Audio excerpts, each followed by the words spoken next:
Hello, kembali lagi di channel Rumah Awang Movie.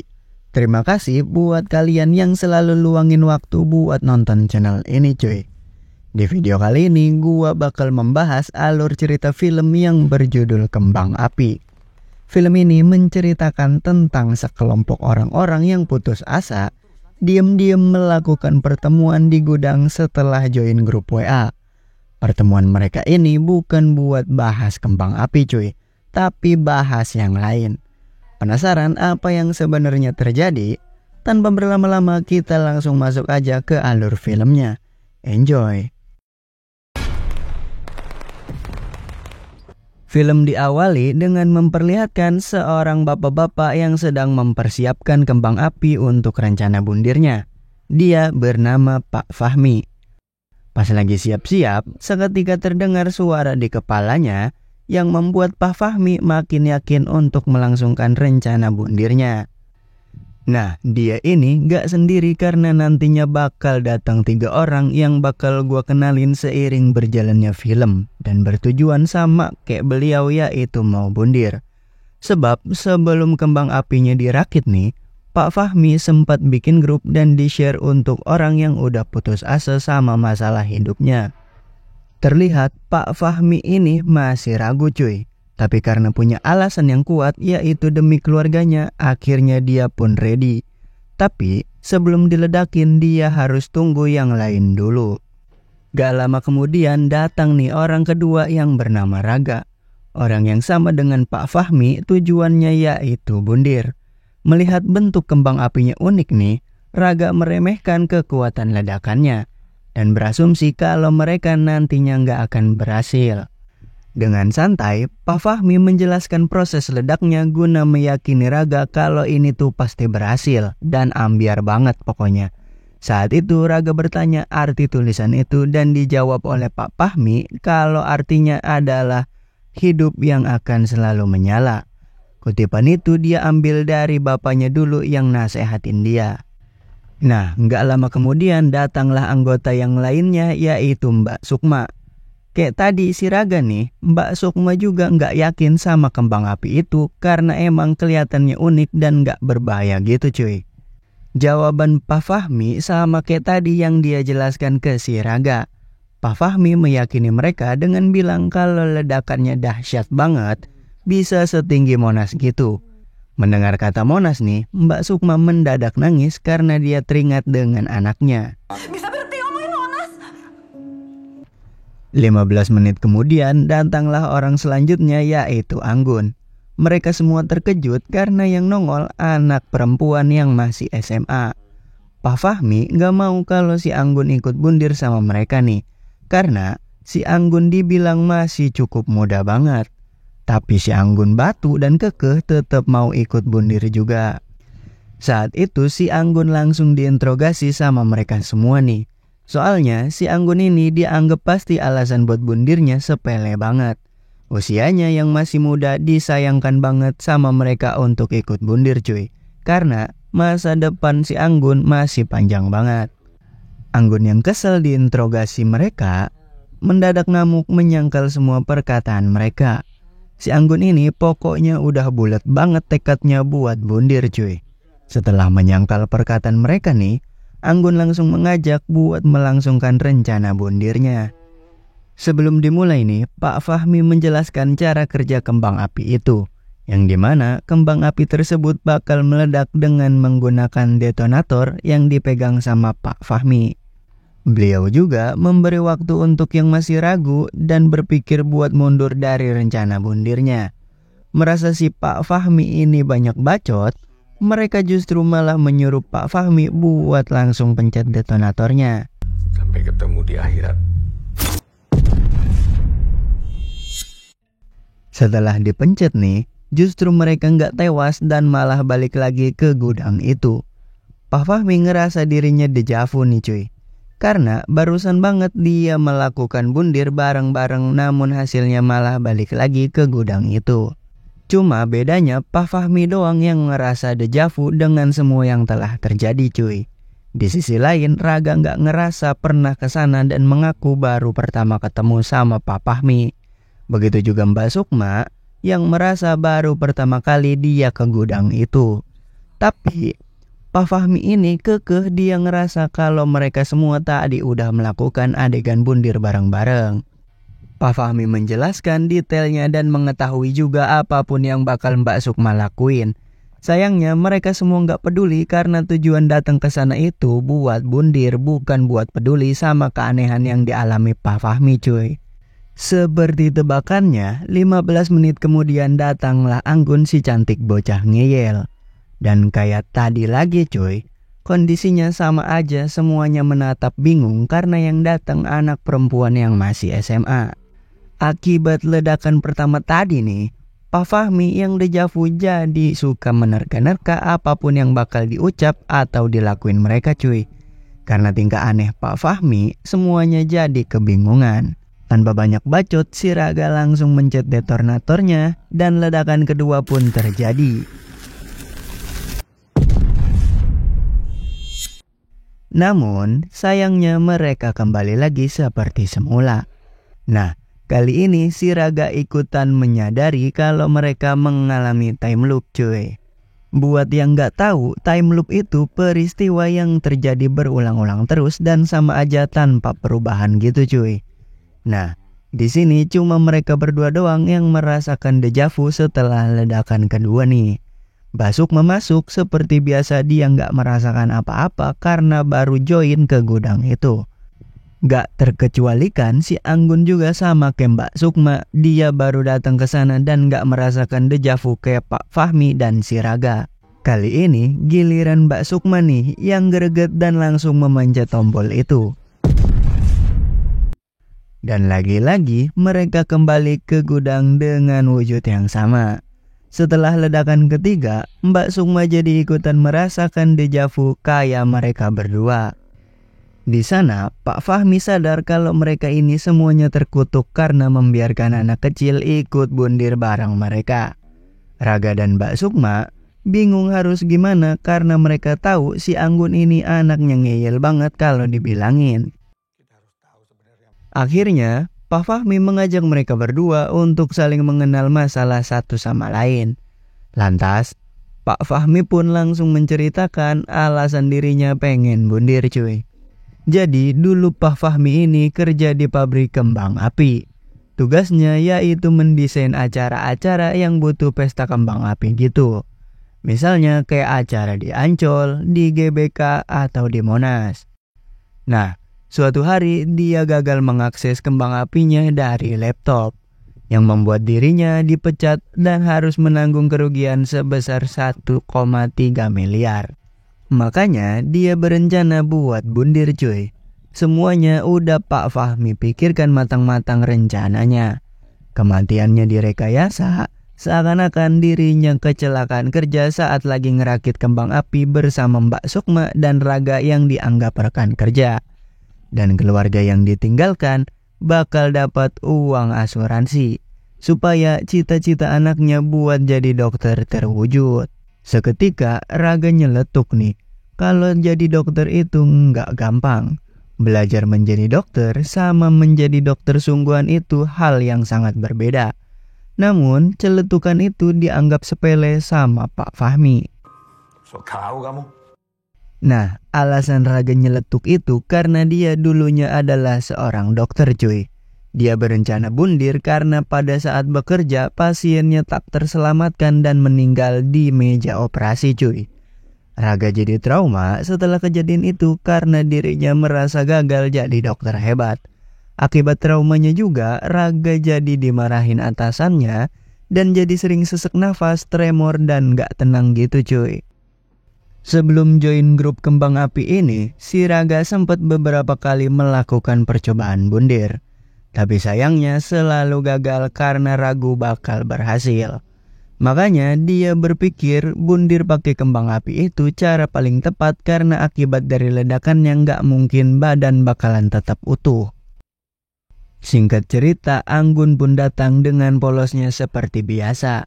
Raga dan Pak Fahmi berasumsi kalau mereka gagal bundir itu karena membiarkan si Anggun ikut bundir juga. Sedangkan usianya yang masih muda ini, masih memiliki banyak waktu untuk melakukan aktivitas positif yang lain. Tapi si Anggun yang emang wataknya batu sekaligus ngeyel tetap kekeh pengen ikut bundir juga. Akhirnya mereka pun menasehati Anggun guna menghilangkan niat si Anggun buat ikut bundir. Mbak Sukma menceritakan alasannya bundir, yaitu karena dia masih merasa kehilangan atas meninggalnya sang anak pas mau OTW ke kantor suaminya. Dan si anak ini adalah anak kesayangannya yang punya keinginan yaitu main ke Monas biar bisa bikin TikTok sama mamanya di sana. Makanya si Mbak Sukma ini kalau dengar kata Monas tuh bawaannya pengen nangis mulu. Nah, setelah kejadian itu Mbak Sukma jadi trauma gitu cuy. Mendengar cerita Mbak Sukma yang sedih atas meninggal anaknya, Pak Fahmi langsung menasehati si Anggun yang justru malah dibalas nih sama si Anggun karena dia ngerasa kesel diceramahin mulu dari tadi.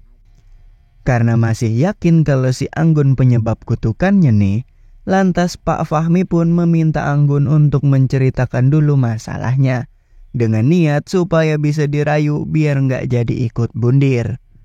Nah, dikiranya si Anggun mau cerita nih, rupa-rupanya si Anggun berniat buat mencet tombolnya. Di saat mereka mencoba melarang si Anggun buat mencet tombolnya nih, tanpa sengaja si Rangga nyenggol tas Anggun sampai jatuh dan berserakan. Di situ Rangga menyadari kalau si Anggun ini di sekolah jadi korban bully. Karena Rangga ngeliat ada 17 kali telepon tak terjawab dari si pembuli. Si Anggun yang gak mau ngaku nih, tanpa banyak bacot langsung memencet tombol detonatornya yang meledakkan mereka semua untuk yang keempat kalinya. Dan lagi-lagi mereka kembali berputar di lingkaran waktu yang sama persis seperti semula. Mbak Sukma yang udah muak nih, berniat buat mengunci gudangnya supaya si Anggun gak bisa masuk. Karena dia yakin kalau mereka semua terkutuk gara-gara membiarkan seorang anak yang masih sekolah ikutan bundir bareng. Dengan kesal, Mbak Sukma memaksa buat mencet tombolnya lagi sebelum Anggun tiba di gudang. Tapi alhasil mereka tetap balik lagi dan gagal tewas. Di situ Rangga langsung nyeletuk kalau mereka sepertinya memiliki kesempatan kedua untuk hidup. Mau ada si Anggun atau enggak, kayaknya emang enggak ngaruh cuy. Tetap aja mereka nggak tewas-tewas. Lantas Rangga pun mengajak mereka berdiskusi untuk merayu si Anggun biar nggak jadi bundir gitu. Mereka udah tahu alasan si Anggun pengen bundir itu karena dirinya frustasi dijadiin bahan bulian teman-temannya. Nah, cuma respon si Pak Fahmi ini justru kekanak-kanakan cuy. Beliau mengatakan kalau dulu dia juga pernah dibully, tapi nggak pernah tuh yang namanya niat mau bundir kayak si Anggun. Dan berkata kalau anak zaman sekarang mentalnya pada lemah. Gara-gara celetukan Pak Fahmi yang mensamaratakan zamannya sama zaman sekarang nih, si Rangga murka karena sikap Pak Fahmi ini nggak bijak dalam menyikapi masalah mental orang yang berbeda-beda cuy. Nah, sebagai seorang penengah, Mbak Sukma ini mencoba menenangkan mereka dan mengajak mereka berpikir bagaimana nih cara bilangin si Anggun biar nurut dan membuang jauh-jauh niat bundirnya. Saat itu si Rangga berkata kalau mereka harus membuat si Anggun jadi nggak merasa sendiri lagi. Dan meyakini Anggun kalau mereka ada di sisi Anggun untuk membantu selesaiin masalah si Anggun. Dengan menelpon orang yang 17 kali miss call di HP Anggun. Tapi sayangnya teleponnya nggak diangkat. Gak lama kemudian si Anggun datang dengan perasaan dejavu sama kayak Pak Fahmi, Rangga, dan Mbak Sukma barusan. Dan dia ngerasa kalau tadi dia udah pencet tombolnya dan kembang apinya meledak. Meledak tapi... Di tengah kebingungan si Anggun nih, Mbak Sukma mencoba merayu Anggun dengan berkata kalau mereka semua sepertinya diberi kesempatan kedua. Supaya mereka bisa berpikir untuk menjalani hidup yang emang keras. Tapi gak ngaruh cuy, mau dirayu kayak gimana pun si Anggun ini tetap ngeyel pengen bundir. Dan si Anggun ini langsung mengatakan beberapa hal yang membuat mereka semua terdiam dan sadar kalau bundir itu bukan cara yang tepat buat selesaiin masalah. Seketika perkataan Anggun menyinggung mereka semua yang langsung terjadi perdebatan panas. Dan disinilah Anggun menceritakan masalahnya cuy. Jadi si Anggun ini korban pembulian teman-temannya di sekolahan. Bentuk pembuliannya bukan cuma fisik doang cuy. Si Anggun sempet dibikin jadi tanpa busana nih, terus difoto sama teman-temannya. Dan ngeselinnya si Anggun diancem bakal disebarin foto itu kalau si Anggun gak mau ngelakuin hal yang mereka minta cuy. Tapi perbuatan teman-temannya itu dipendam sendiri sama si Anggun tanpa curhat ke siapa-siapa sekalipun mamanya. Mendengar kisah Anggun yang menyedihkan itu, Raga langsung menasihati Anggun kalau bundir itu bukan jalan yang tepat. Si pelaku bakal berhenti sesaat setelah kematian Anggun doang. Tapi nantinya mereka bakal ngelakuin lagi ke orang lain. Dan Mbak Sukma langsung merayu Anggun untuk batalin niat bundirnya karena ulahnya ini bakal membuat orang tuanya merasa gagal menjadi orang tua yang baik. Nah, seketika Raga menerima telepon dari nomor yang sempat dia telepon tadi, yang ternyata itu adalah ibunya si Anggun. Lantas Raga pun langsung memberikan teleponnya ke si Anggun. Ibunya minta maaf karena baru tahu kalau anaknya adalah korban pembulian. Dan berniat buat nemenin Anggun melawan para pembuli itu. Disitulah Anggun terharu mendengar kalau ternyata mamanya itu peduli dengan dia dan sayang banget sama dia.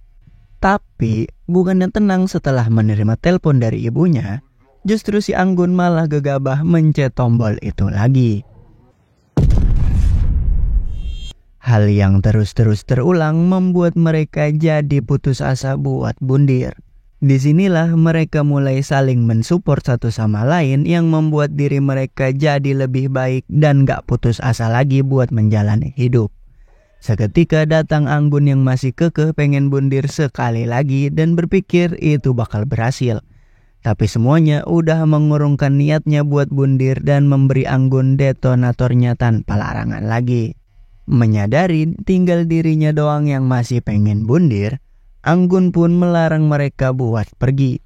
Karena kasihan dengan Anggun yang masih muda untuk modar, lantas mereka meyakini Anggun lagi guna membuat Anggun membatalkan niatnya itu. Nah, setelah sekian banyak cara yang udah dicoba, kali ini Anggun pun luluh dan membatalkan niat bundirnya. Lantas, bola kembang apinya itu dinyalakan bersama-sama di momen haru malam itu.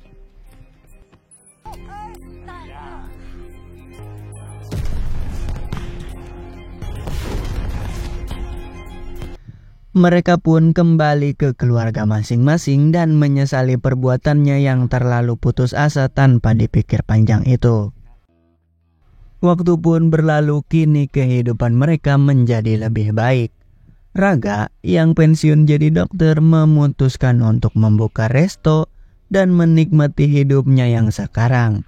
Kehidupan Mbak Sukma membaik karena dia sudah menerima kepergian anaknya dan melahirkan anak yang gak disangka-sangka gedenya masuk ke PAUD yang gurunya adalah si Anggun.